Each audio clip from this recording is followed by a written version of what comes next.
Hey, this is Dean from Leatherwolf, and you're watching CMS TV.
It is Chris Akin Presents, and I, of course, am Chris Akin, and I can't believe I was able to get connected to wherever the fuck is Stan here to do an interview with this guy. He has not been home in forever, and a day he has been traveling.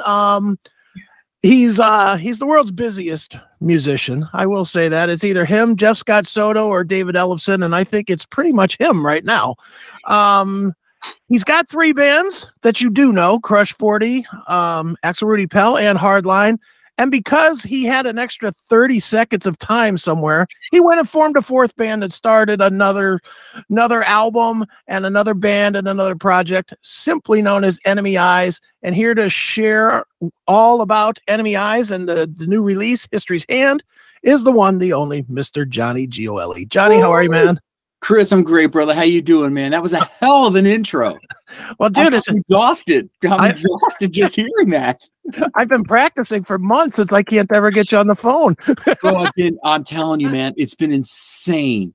I started touring in the summer in August, right? And I just did my last show November 4th. So from August to November 4th, I was home for a record amount of 4 days. Right.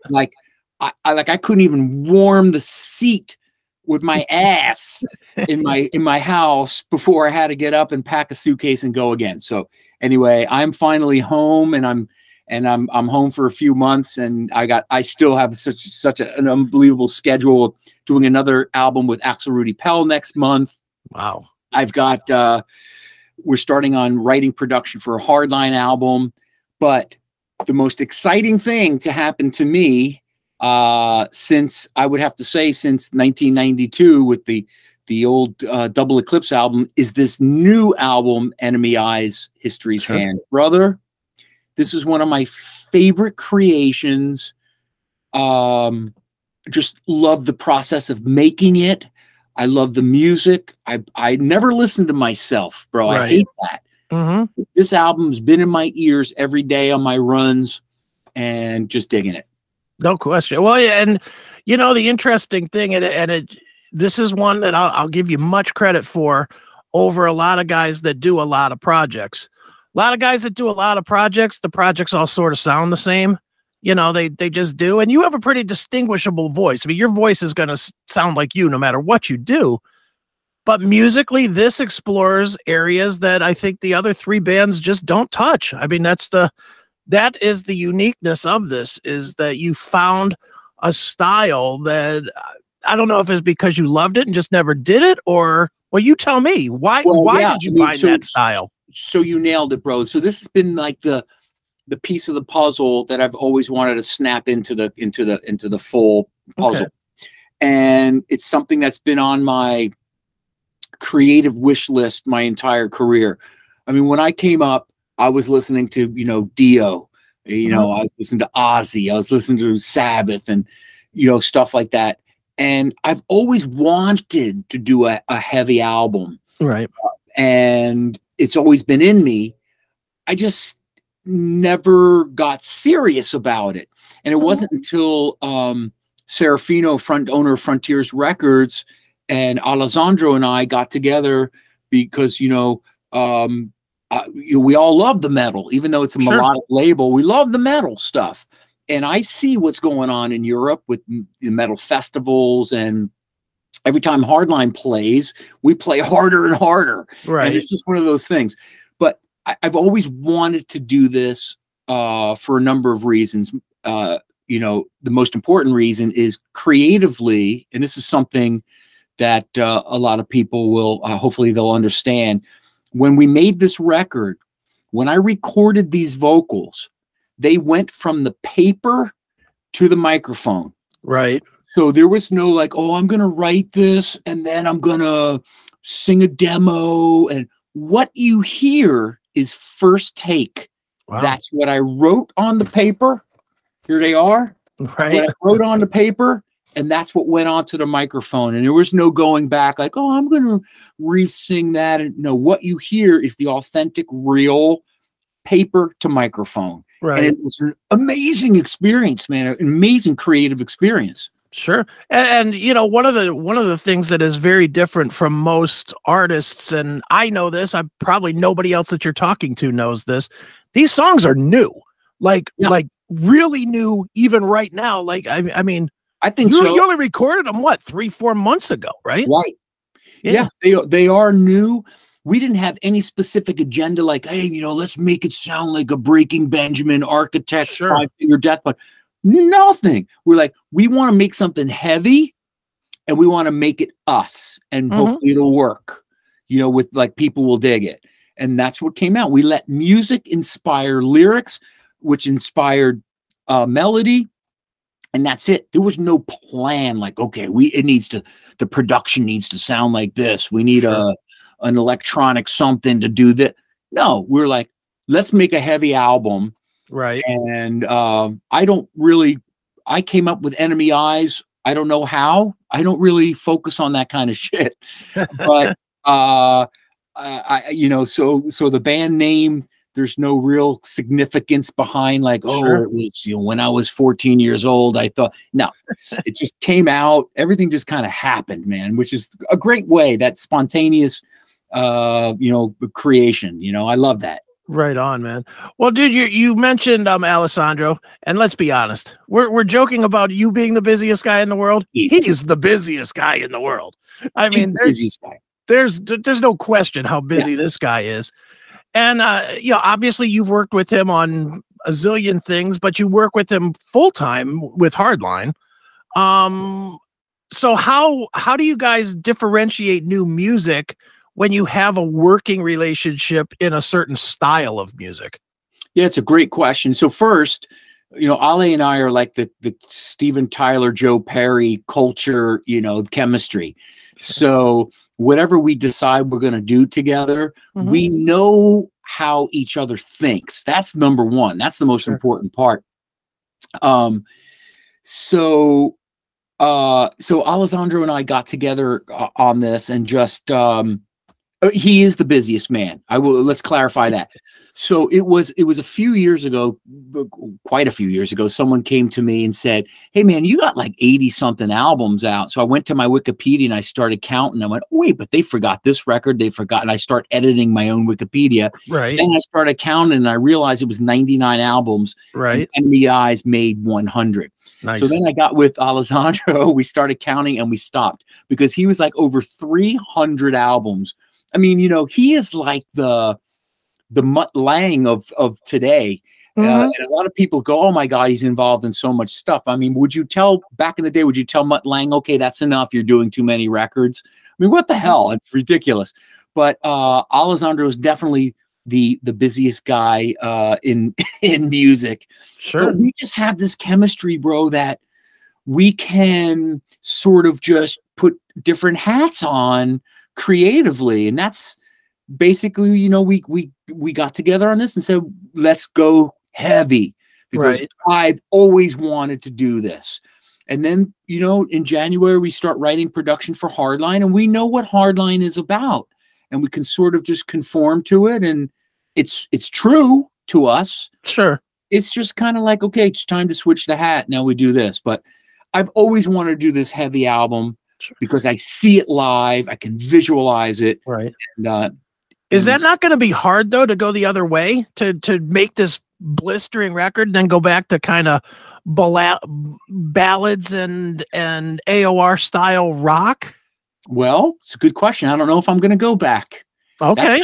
That's kind of where I'm at, man. I don't know. I mean, look, I'm definitely at the tail end. There's always new beginnings for everybody, Sure. right? But I know that I'm at the tail end of my career. I'm 55. Right. I'm certainly not 22 and starting at the nose of this thing, right? So I may not go back. I may just be full force Enemy Eyes. I've got a lot planned, bro, for the visual aspect of this show. I want to make this a theatrical experience. Right. I don't want it to be 4 guys on stage sweating, screaming, and saying goodnight. So there's a lot to do, a lot of work to be done with this. So to answer your question, I don't know yet, bro, if I'm going back. Is it hard to snap, put that other hat on? No. Okay. Definitely not. I don't know why I can't answer that, but do I want to go back? Not fully. I'm really committed to doing this. Very good, man. Well, dude, one thing about listening to History's Hand is, you know, you mentioned it several times that it is metal, and it's definitely metal. It's definitely not rock with a little tinge of metal. It's a metal album. To me personally, it's a very European metal album. It's definitely, I can see this more at Wacken than I can here, you know. Agree.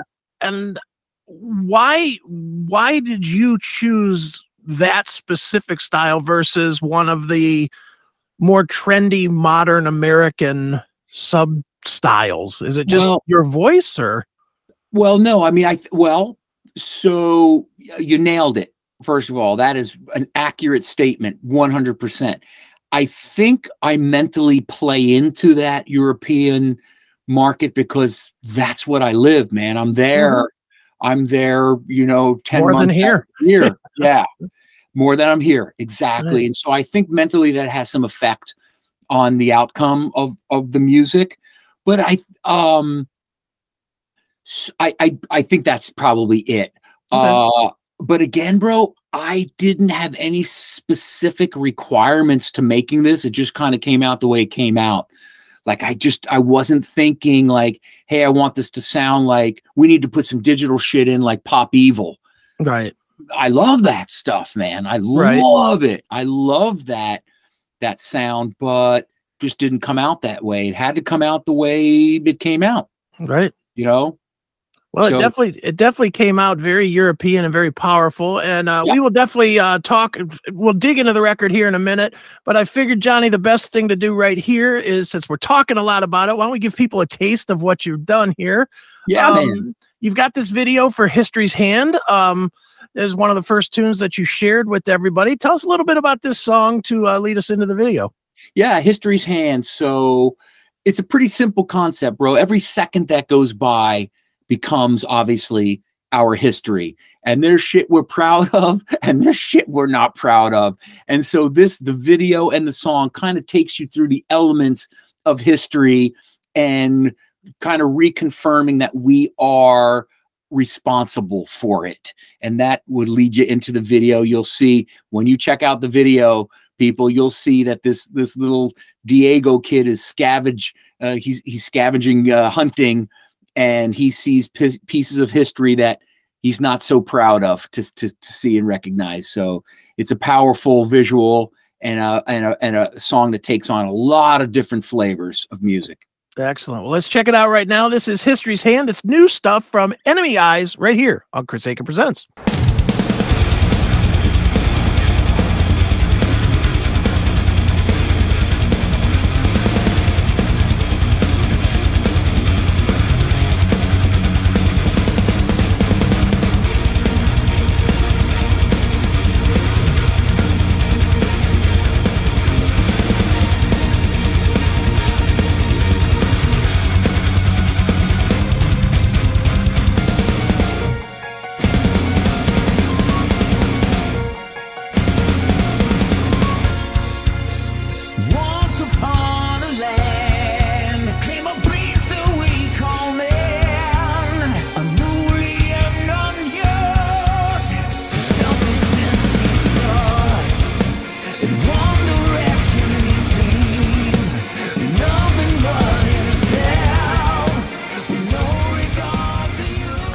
was History's Hand, brand new material from Enemy Eyes, brand new release, also called History's Hand. Available now. Go out there and buy it, please. Do not stream it. Well, stream it too, but buy it. For sure, buy it. I don't care if you stream it or not. You know, I'm sure Johnny doesn't either. I'm sure that penny and a half that he'll make if you stream it 4,000 times is not going to make or break his life. Exactly. But please buy it. There's cool stuff to buy, so buy it. All right. Man. All right. Well, dude, obviously, let's dig into this thing, man. First thing I'm just curious about, and I think you already sort of answered this, but I just want to be clear on this. Sure. Was any of, I know not full songs, but was any of the ideas for this stuff that kind of came from other stuff that maybe you didn't use? I'm going to point to ARP just because that's the heaviest thing that you've done before. Was any of the, I don't know, the ideas or the riffs or a melody line or something, things that you maybe considered at one point for ARP and just were like, nah, this doesn't fit or doesn't fit where we're at today or any of that? Bro, I wish I could say yes, but the honest to God answer is no. It's all fresh from scratch. You know, all the spices and ingredients that we threw in the pot and created from. I mean, with Axel Rudi Pell, I've always wanted to participate in the writing, but Axel takes that on himself, and that's fine. Sure. So, you know, circling back to wanting to always do a metal album. You know, you might hear some elements of a little ARP in there from time to time, but by no means was any of it created because of something from ARP. Not at all. I mean, we started from note number one, man. Like there was nothing. Blank paper. The amplifier wasn't even on. It wasn't even on standby. It was just not even fucking on. You know. So yeah, I mean the purest form of creative work from the beginning. Right. And you know what, man, that's probably the best way to do it because it's going to make it the most exciting because it's risky. It's risky to do a record that way. Totally is, man. We didn't really know what the outcome was going to be. We just had the idea and said, okay, let's start writing. Let's just start building this thing. We knew we wanted it heavy. That's it, bro. That's all we knew. And then we also knew that a guy like Fabio, who's Alessandrini on drums. Fabio is a young, in his 20s, vibrant, powerful drummer that brings like life to these tracks, man. Sure. Those are his feet, bro. People say, is that a machine? No, fuck no, that's his feet. And Marcos coming from Rage, we cherry picked these guys. Right. We knew that there's you know, the millions of musicians spread across this planet, right? Sure. And we could have our choice. We cherry picked these guys for this band based on their talent, their style, and what we knew they'd bring out of the song. So it was a very creative and intensely wonderful writing experience. Right. What was there pressure? And let me specify what I mean by pressure here. Okay. Did you already have a commitment with no songs written where you were like, holy shit, I got to produce something? Or were you putting something together where you didn't know that you had a commitment, but you know, you kind of know in the back of your mind that, you know, Alessandro and Frontiers' family, if you do something decent, it'll be accepted or it'll be put out? Shit, man, you just gave me actually an anxiety attack in that few seconds. And here's why, because I never really thought about that. So to answer your question, yes, we had a commitment to create a metal album. Okay. But no, I never thought about that commitment, bro, until you just brought that up and made my hands buzz a little bit. I never realized that. Shit, I really did. I needed to produce something contractually, but I never thought it never created a pressure for me because I knew that I've always wanted to do this. So I knew we were going to have a good outcome, but I just didn't know. I didn't know what the outcome was going to be. Which, and that was an anxiety moment right there. Well, it's not a dangerous move because obviously you have you've been with Frontier so long that those guys know, you know, they're pretty comfortable working with you. But at the same time, you could have put together a record and then everybody in the board meeting could have listened to it and said, man, this is shit. What is this? No question about it. No question about it. We just, I don't know, we nailed it. Call it luck, call it talent, call it whatever. It didn't happen that way. Right. And they loved it and they're supporting it immensely, and it's doing really, really well. So I'm thrilled about it. But yeah, we definitely had a commitment to produce, and I never focused on that. Thank God. I'm feeling that right now. Yeah, nice. Well, dude, let's get into a couple of the tracks here. Start with I always try to start with my favorite song on the record. My favorite on this record, bar none, and by a ton, is "Preying on Your Weakness." No shit, mine too. I love it. It's the most un-Johnny Gioeli song ever recorded. You know, it's totally different for you. It's moody, it's dark. And that's the thing that I really, your voice is kind of brightening, I guess, and that's not a kiss ass thing. It just is the way your voice is received. And this is moody and you know, I was like, wow.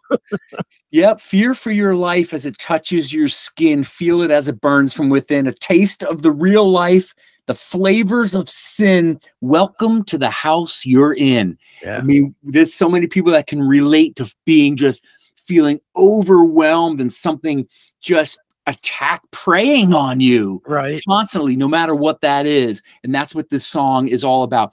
You nailed it. This is one of my favorites. I visualize this intro and this song as the opening song at a 100,000 seat festival. There's no question that it definitely shows off what the band is really about. It's heavy, it's powerful, it's meaningful, and yeah, it's crawling on you, it's calling on you, it's preying on your weakness. And yeah, so simple yet powerful lyrics that that drive this song. Yeah, man. Tears in the night, cry out in pain, hear it as it calls your name, realize the warning, and you hide like a game. Welcome to the house of shame. I mean, it's just, I had a blast writing this shit, man. Yeah, it's mean. Yeah. I love that. It's mean. Yeah, me too. Me too. I dig it. And yeah, the voicing is different for sure. And like you said, it's not that cheery, you know, crystally Johnny thing going on. Hot Cherie, that's for sure. It's definitely not freaking Hot Cherie. It's yeah, it's definitely not. It's definitely not. Nice. So yeah, that's one of my favorite tunes for sure. Cool. And the other one that I've been just playing over and over again, just because I want to know the story behind it, "Miracle in You." Why people would? Okay, so. Well, I'm not the first. You're not the first, man. Okay. And I didn't know if it was a good song. Honestly. Really? Yes. I didn't quite know. So all right, so I'll tell you a little bit about the song. So "The Miracle in You." You know me for a long time, and you know that I'm a positive based, you know, I'm an optimistic guy. My outlook is always like things are going to be great versus things are going to be shit. Sure. And so when I wrote this song, what I was feeling, what I was thinking is that people forget that we all have special shit inside of us. We all have our talents, our, you know, our attributes. And so the miracle in you is simply about finding what is special, what is intense, what makes you you. And that's where the title comes, The Miracle in You, because whatever you have is different from someone else, and that is your miracle. That's really what the song is about, man. It's not that intensely deep. So yeah, what I don't know doesn't scare me. I can face it. I can taste it here. We write our own story into the hands of glory. You know, what you don't know is what you fear. Trust in the weight of it. It stops right here. I won't wither away, fall like the dust that hits and blows away. I want it all. I feel the change that feeds the miracle in you. So it's just about, you know, realizing that, you know what, I am something. Right. I am something special. I have a miracle within me, and that's the song, bro. I don't Yeah. know what else to tell you about it. No, it's a good one, man. It's easily relatable. And then one last tune that I personally, another one that I'm just playing over and over and over is The Chase. I knew it. That's a How great did one. I know that. Shit, bro. We are, you know, we're gonna have to start a radio show together because that's my other favorite song. Nice. So, The Chase. So, how can I explain this one, bro? We live in this world that you live in too. Sure. Every day, trying to find whatever it is that brings like fulfillment, enrichment, Right. and usually people discount the simplest things in our lives that are so important. You know, they're overlooked. And so The Chase is about just that. Our world running on this freaking hamster wheel of hell, Right. trying to get somewhere where they're probably already at. They just don't really understand it. And I'm not trying to get so freaking artistically deep here. The song is about the constant running that we're doing to feel fulfilled. Right. And that is the chase that I feel that we're all caught up in. And, you know, I'm a victim of it, always trying to be better, do more, when we should just sometimes sit back and go, I've done a lot. I'm cool. I'm good. You know what I mean? That's what the song's about, but it's powerful. Yeah. You know, I love this line too. What in the world are you bitching for? Wanting more? Don't you have what you need? When is enough enough? You're starving me on your money tree. Get out of here. You're not like me. Right. So, you know, I hope the people dig into the lyrics and kind of get a good feel for what I was thinking when writing this stuff. Well, you So know, it's funny too with that song. It's almost like you channeled your inner Motorhead a little bit because, you know, obviously that whole The Chase is better than the catch. You know, that's almost kind of the vibe that I got from this, from the lyrics of this, was you could chase everything all you want. You can want to be better, stronger, faster, meaner, tougher, whatever, all you want. But then when you get there, it's like, oh, well, now what do I do? That's it. Dude, that is the connection point right there. That's it. It's a constant chase. Yeah. That's it.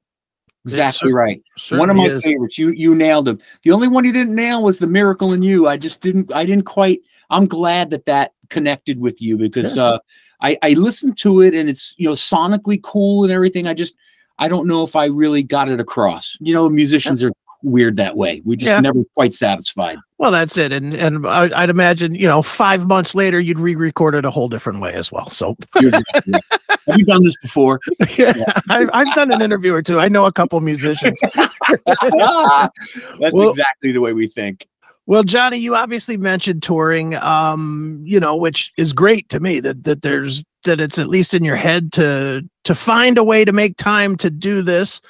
So is there even a timeline yet, or do you really have to wait and see how everything shakes out before you can start planning this, or what? So there is a timeline that we are planning shows for 2024.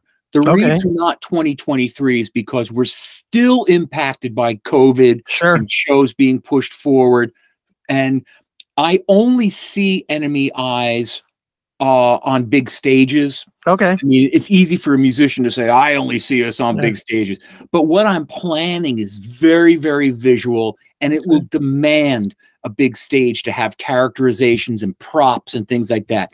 I'm going to put a lot of time and effort into it, and I need that time. So to do it correctly, I'm saying that 2024 will be the year for live shows for Enemy Eyes. Very cool. Is it, are you thinking on par with like Avantasia type of a performance? And more. Yes. Okay. Exactly right, Chris. Exactly right. I want a visual experience. I have a theatrical background. Before I started music at 11, from 8 years old to 11, a lot of people don't know this. I did a lot of off-Broadway. I was an actor. Wow. And I love theater, man. I love musicals and shit like that. And so this is the other part of Enemy Eyes, is combining my childhood theatrics Sure. with music, and then I'm full circle, man, with my career. Then I feel really complete. So in order to do that show properly, it takes time to develop it. It takes a lot of money. You know, it's especially today's world. Yeah. It ain't cheap to fly people around right now. No, it dude, and I keep hearing about, especially in Europe, and Lord, I'll just ask you, since you just did it for 6 months. Yeah. I keep hearing about the ridiculous cost of basic travel throughout Europe is like off the chain expensive. How is that now? Yeah, it's exactly that, bro. It's probably minimum 5x what it was. Wow, man. And so, I mean, and I feel bad because it affects everybody. Promoters say, hey, I'll give you this much money. And we go, well, I'd have to donate that to Lufthansa Airways. Right. Yeah. You know what I mean? So and we say, we simply can't, the economics simply don't work. And then everyone gets affected. Ticket prices have to go up. It's a nightmare. We had one scenario in Hardline where we couldn't make the economics work, and I literally had to sub out our beautiful Anna, bass player, because it was over $5,000 to get her from Florida to Norway. Yeah, that's how it's changed. Yeah, and so we need that to cool down. Sure, before we make big plans for touring. Sure. And I mean, that's the thing is, I mean, there are some really big bands that are canceling tours and in Europe because they can't, you know. I think I saw Godsmack canceled tour dates and Anthrax, and I mean, these are big bands that are saying it's too much to do, and it's like, wow, you know, it's crazy now. Yeah, it's becoming the travel portion is becoming quite the challenge, right? Even things, because we all have a worldwide fuel crisis, right? Sure. Now think about tour buses and the amount of fuel we use in diesel, for example. So the tour bus prices are also like 5x. You can't even believe. So the last Axel Rudi Pell tour that I did, we were out for about 17 shows. I'm going to tell you and the listeners that our tour bus alone cost us over $50,000. Holy cow! For 2.5 weeks worth of dates. Yes. Wow. So that can put things into perspective on why bands are canceling. It's just, we can't make the economics work. Right. I'm all for the art and love of giving music, but we can't go negative. I can't starve my family. Right. You know exactly. So it's become challenging as hell, bro. Well, thankfully, you guys, whether it was ARP or whether it was Hardline, thankfully you guys were able to do it you know, because you had and this is a piece I know people don't feel, and you can share on this more than anybody. When you cancel these shows, when you're here and you're going there, it's bigger than just, okay, it's a canceled show, we don't show up. It's all of the international visas and paperwork and renting backlines and you know, it's so much more than it would be if you canceled a gig in Wyoming or wherever. It is so much more. On top of that, you know, the responsibility you feel and how you affect everyone's lives, technicians, backline people, companies. It's a brutal undertaking to cancel. I'd sooner remove my testicles than cancel a show. Trust me on that. And I don't want to remove those, but I'm telling you, it's not at all fun to cancel a show. And then the other piece on the fan side of it too is when you don't go and play shows all the time, and you only play certain areas some of the time, you know, fans make plane flights and let's be honest, they're booking flights that are not refundable because they can't afford the extra, you know, 20% markup to get there. Completely. You know, I mean, it is devastating all the way around, bro. Yeah, all the way around. It definitely is. Yeah. Well, dude, what is not devastating is this new album, Enemy Eyes.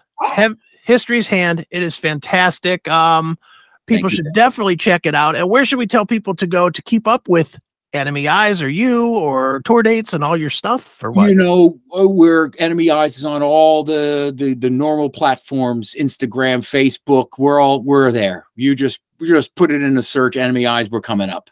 There you We're go. gonna invade you. So go to your homepage, Google. Yeah, that's it, man. And you're gonna be inundated with places you can go to see us. There you go. Very cool. Well, Johnny, why don't we wrap this one up with the lyric video that you put out for What You Say, another great song from the release. Tell me about this one to wrap the interview up with. What You Say, man. So we've all had moments in our life, man, where people come in and out of your life, but yet they try to tell you what you should know. And so this song is about not listening to those who are not there for you, but they just kind of come in and out of your life, and you just plug your ears and you don't give a flying fuck about what they say. That is this song. All right. Well, let's check it out right now. It is What You Say from Enemy Eyes. The album is History's Hand, and Johnny Gioeli, thanks for joining me once again on Chris Akin Presents. You're the greatest ever. Thanks, Chris.